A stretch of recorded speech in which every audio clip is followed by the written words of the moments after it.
कभी कभी कुछ घर बाहर से देखने में बिल्कुल आम लगते हैं, लेकिन उनकी दीवारों के पीछे ऐसे राज दफन होते हैं जिनकी हम कल्पना भी नहीं कर सकते। बिल्कुल। आज हम एक ऐसे ही घर और एक परिवार की कहानी की गहरी पड़ताल करने जा रहे हैं।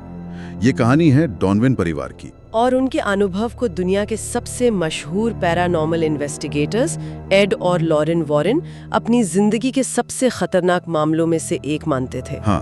और आज हम सिर्फ इस डरावनी कहानी को सुनाने नहीं वाले, हम ये समझने की कोशिश करेंगे कि आखिर एक मामूली सा दिखने वाला ऊइजा बोर्ड कैसे इस पूरे परिवार के लिए एक बुरे सपने की वजह बन गया।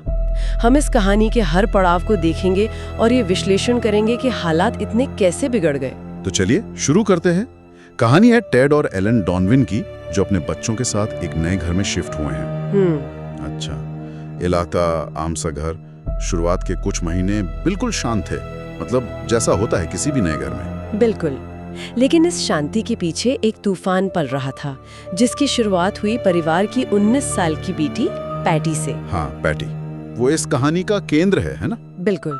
वो एक नए शहर में अकेली थी, दोस्त थे नहीं, और स्रोत के मुताबिक उसके माता पिता भी काफी सख्त थे। और इसी अकेलेपन को दूर करने के लिए उसने एक ऐसा कदम उठाया जिसने सब कुछ बदल दिया। वो घर में एक ऊइजा बोर्ड ले आई। हाँ।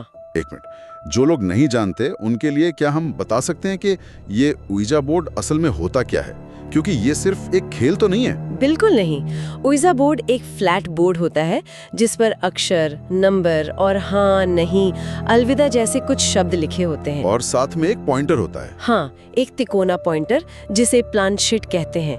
माना यह जाता है कि जब लोग इस पर उंगलियां रखते हैं तो आत्माएं इस प्लानशीट को हिलाकर सवालों के जवाब देती हैं। मतलब इसे दूसरी दुनिया से बात करने का एक दरवाजा माना जाता है। और पैटी ने अनजाने में यही दरवाजा खोल दिया था। और दरवाजे के उस पार कोई इंतजार कर रहा था। उसने बोर्ड से पूछा कि क्या कोई उसे सुन सकता है, और वो प्लानचेट तेजी से हाँ पर चला गया। यहाँ जो बात दिलचस्प है वो है इस संपर्क का तरीका। वो आत्मा खुद को एक 19 साल का लड़का बताती है। अच्छा। ये क्लासिक धोखा देने की रणनीति है। एक अकेली 19 साल की लड़की के लिए एक हम उम्र लड़के की आत्मा से बात करना कम डरावना और ज्यादा दिलचस्प लगता है। सही है, वो उसकी अकेलेपन को समझ रहा था और उसका फायदा उठा रहा था। बिल्कुल, ये एक तरह से मनोवैज्ञानिक हेरफेर जैसा था। वो आत्मा पैटी की तारीफ करने लगी, उसे सुंदर बताने लगी। और फिर एक दिन उसने BOYFRIEND की स्पेलिंग बताई। हाँ, पैटी को लगने लगा कि उसे एक साथी मिल गया है, एक बॉयफ्रेंड। और यहीं से चीजें खतरनाक होने लगती हैं। उस काल्पनिक रिश्ते में इतनी डूब गई कि एक दिन उसने उस आत्मा से अपने सामने आने को कहा, उसे देखने की जिद की। हाँ, और स्रोत के अनुसार यही वो पल था जब सब कुछ बदल गया। कमरे की लाइटें झिलमिलाईं, लेकिन पहली बार प्लानचेट बिल्कुल नहीं हिला। मतलब बात करने का वक्त खत्म हो गया था। जैसे कि अब एक्शन का टाइम था। पैटी ने जिसे अपना बॉयफ्रेंड समझकर घर में बुलाया था, वो असल में कौन था, ये सवाल ही सारी कहानी की नींव है। और उस रात के बाद से ही घर में अजीब चीजें होने लगी। शुरुआत में तो सिर्फ आवाजें थी, सही है, दीवारों के अंदर से खटखटाने की। हाँ, ये डराने और माहौल बनाने का पहला चरण था। आप सोचिए, रात के सन्नाटे में दीवारों के अंदर से जोर जोर से दस्तक की आवाजें आ रही हैं। ऐसा लगता होगा जैसे कोई दीवारों के अंदर फंस गया है। बिल्कुल। लेकिन जल्द ही ये सिर्फ आवाजों तक सीमित नहीं रहा। ये चीजें अब भौतिक रूप लेने लगी थी। जैसे खाने की मेज पर दीवार पर लगी तस्वीर का अचानक गिरकर टूट जाना। हाँ, या फिर अगली सुबह जब एलन डॉनविन ने देखा कि घर की दीवारों पर खरोचों के निशान थे, जैसे किसी जानवर ने रात भर उन्हें खुरचा हो। खरोच के निशान तो बस शुरुआत थे। अब हमला इंद्रियों पर होने लगा था।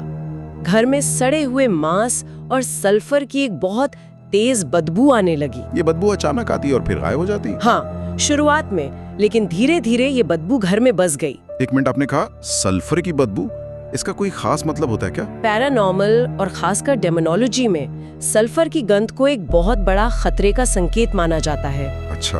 हाँ, इसे अक्सर एक शैतानी या गैर इंसानी शक्ति की मौजूदगी का सिग्नेचर या पहचान कहा जाता है। ये एक तरह का कॉलिंग कार्ड था जो बता रहा था कि घर में कोई आम भटकी हुई आत्मा नहीं है। और ये तो कुछ भी नहीं था उस चीज के सामने जो नलों से निकलने लगी थी, पानी की जगह खून जैसा गाढ़ा लाल तरल। सोचकर ही डर लगता है। सोचकर देखिए उस परिवार पर क्या गुजर रही होगी। उन्होंने एक तार्किक समाधान खोजने की कोशिश की, जैसा कोई भी करता।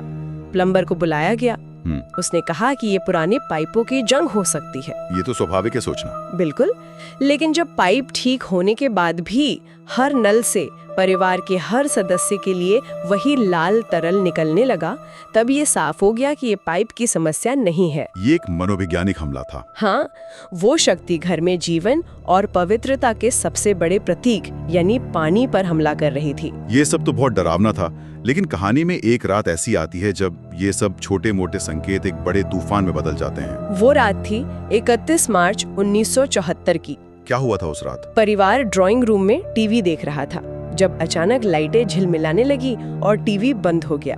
और फिर जो हुआ वो उस शक्ति का खुला ऐलाने जंग था। एक 6 फुट लंबा 100 किलो का ड्रेसर। हाँ, वो हवा में उठ गया। हाँ, और सिर्फ उठा नहीं, घूमने लगा।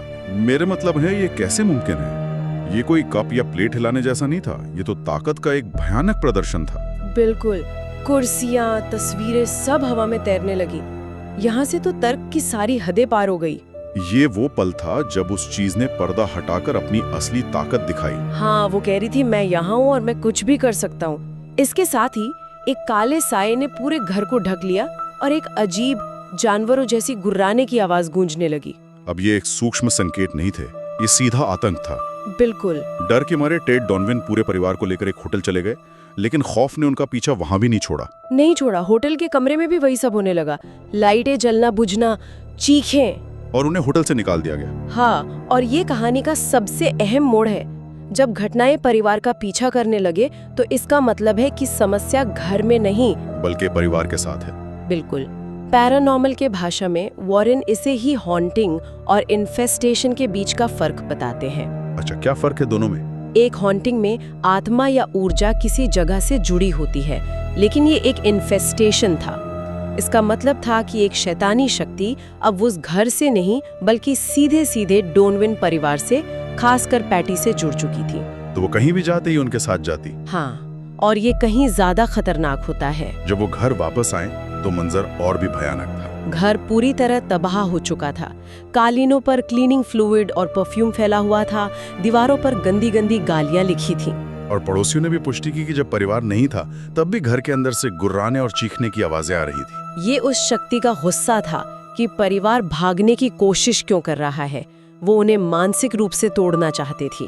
और यहीं पर एंट्री होती है एड और लॉरेन वॉरेन की। जब परिवार के पास कोई रास्ता नहीं बचा तो उन्होंने पैरानॉर्मल इन्वेस्टिगेटर्स को बुलाया। वॉरेन का पहला इंप्रेशन क्या था? स्रोत के मुताबिक घर में कदम रखते ही लॉरेन ने कहा कि यहाँ का माहौल दम घोटने वाला है। एक क्लेयरवॉयंट होने के नाते वो उस नकारात्मक ऊर्जा को तुरंत महसूस कर सकती थी। हाँ, और एड जो कि एक डेमोनोलॉजिस्ट थे, उन्होंने तुरंत अपनी जांच शुरू की। उनका तरीका हमेशा वैज्ञानिक और व्यवस्थित होता था। जैसे वो दीवार पर दस्तक देने वाला टेस्ट। हाँ, वो एक सरल लेकिन बहुत प्रभावी टेस्ट है। एड ने दीवार पर 2 बार दस्तक दी और जवाब में दीवार के अंदर से 2 बार दस्तक आई। इससे ये साबित हो गया कि वो किसी बची खुची ऊर्जा से नहीं बल्कि एक सचेत और बुद्धिमान शक्ति से निपट रहे थे जो संवाद कर सकती थी। और घर में वो सल्फर की बदबू और नलों से निकलता लाल तरल अब भी मौजूद था। हाँ, सब कुछ वैसा ही था। और लॉरेन ने जो अपनी क्षमताओं से देखा वो तो और भी खौफनाक था। उन्होंने पैटी के कमरे के पास हवा में तैरता हुआ एक बहुत बड़ा काला साया देखा जिसकी आंखें अंगारों की तरह लाल थीं। बाप रे! उसे देखते ही लॉरेन को बहुत ज्यादा कमजोरी महसूस होने लगी, जैसे वो साया उनकी अपनी जीवन ऊर्जा खींच रहा हो। और जैसे ही एड कमरे में आए वो साया गायब हो गया। हाँ। क्या परिवार के किसी और सदस्य ने भी इसे देखा था? हाँ, बच्चों और मिसेस डॉनविन ने भी बताया कि उन्होंने पहले भी उस काले साये को महसूस किया था या उसकी झलक देखी थी। हाँ। अब वॉरेन के लिए तस्वीर साफ हो रही थी कि ये कोई भटकी हुई आत्मा नहीं है जिसे शांति चाहिए। बिल्कुल नहीं, ये एक गैर इंसानी शैतानी शक्ति थी जो जानबूझकर इस परिवार को तोड़ना चाहती थी। जब वॉरेन ने अपनी प्रक्रियाएं जैसे प्रार्थना वगैरह शुरू की, हाँ। तो उस शक्ति ने सीधा मुकाबला किया, है ना? बिल्कुल, ये उस शक्ति की तरफ से एक सीधी चुनौती थी। दीवारों पर खटखटाना और तेज हो गया। वॉरेन जो मोमबत्तियां या दिए जलाते वो अपने आप बुझ जाते। वो शक्ति साफ साफ कह रही थी, तुम यहाँ नहीं रह सकते, ये मेरा इलाका है। सही। और फिर हमले शारीरिक होने लगे। मिसेस डॉनविन का गला घोटा गया। हाँ, उन्हें लगा कि कोई अदृश्य हाथ उनका गला दबा रहा है। और जब लाइट जलाई गई तो उनकी छाती पर खरोचों के ताजे निशान थे। असली निशान। असली भौतिक निशान। ये वो आखिरी सबूत था जिसकी वॉरेन को जरूरत थी। अब उन्हें पता था कि एकमात्र रास्ता क्या बचा है। लेकिन उससे पहले उन्हें ये जानना था कि ये शक्ति घर में आई कैसे। हाँ, और ये लॉरेन ने पता लगाया। उन्होंने महसूस किया कि इसे आमंत्रित किया गया था। दरवाजा अंदर से खोला गया था। और तब पैटी ने उइजा बोर्ड का सच सबको बता दिया। हाँ, दबाव में आकर सारी कड़ियां जुड़ गईं। वो 19 साल का लड़का एक मुखौटा था जिसे पहनकर एक खतरनाक शक्ति ने पैटी का भरोसा जीता और उनकी जिंदगी में दाखिल हो गई। तो अब एकमात्र उपाय एग्जॉर्सिज्म यानी भूत प्रेत निवारण ही बचा था। जी, एड वॉरेन ने चर्च से इसकी आधिकारिक अनुमति ली।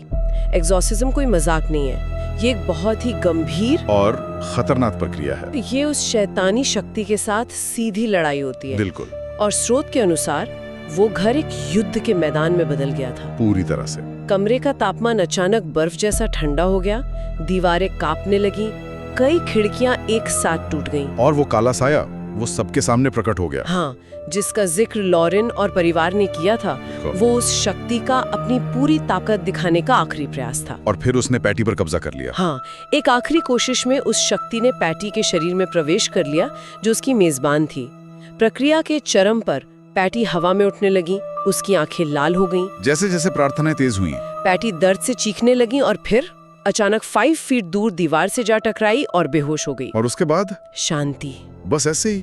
इतनी भयानक लड़ाई के बाद अचानक सब शांत कैसे हो गया? जैसे तूफान के बाद की शांति होती है। एग्जॉर्सिज्म उस शक्ति को नष्ट नहीं करता, वो उसके उस जुड़ाव को तोड़ता है जो उसने इस दुनिया में या इस मामले में डॉनविन परिवार के साथ बनाया था। तो जब वो लिंक टूट गया तो उसकी ताकत उस घर में खत्म हो गई। नलों से साफ पानी आने लगा, बदबू चली गई और जब पैटी को होश आया तो वो बिल्कुल ठीक थी। वो जुड़ाव टूट चुका था। कहानी का अंत करते हैं। डॉनविन परिवार का वो घर आज भी वहीं है, उसमें अब दूसरे लोग रहते हैं। लेकिन जिस परिवार ने उस घर को जिया, उनके लिए वो यादें शायद कभी खत्म नहीं हुई होंगी। स्रोत के अंत में एक विचार दिया गया है, कभी कभी कुछ दरवाजे हमेशा बंद ही रहने चाहिए। ये बात तो सही है। लेकिन इस मामले से जो गहरा सबक मिलता है और जो शायद वॉरेन के लिए सबसे अहम था, वो ये है कि ये केस शैतानी उत्पीड़न के चरणों का एक सटीक उदाहरण है। मतलब इसकी शुरुआत हमेशा एक निमंत्रण से होती है, जो अक्सर अकेलेपन या जिज्ञासा जैसी मानवीय कमजोरियों से पैदा होता है।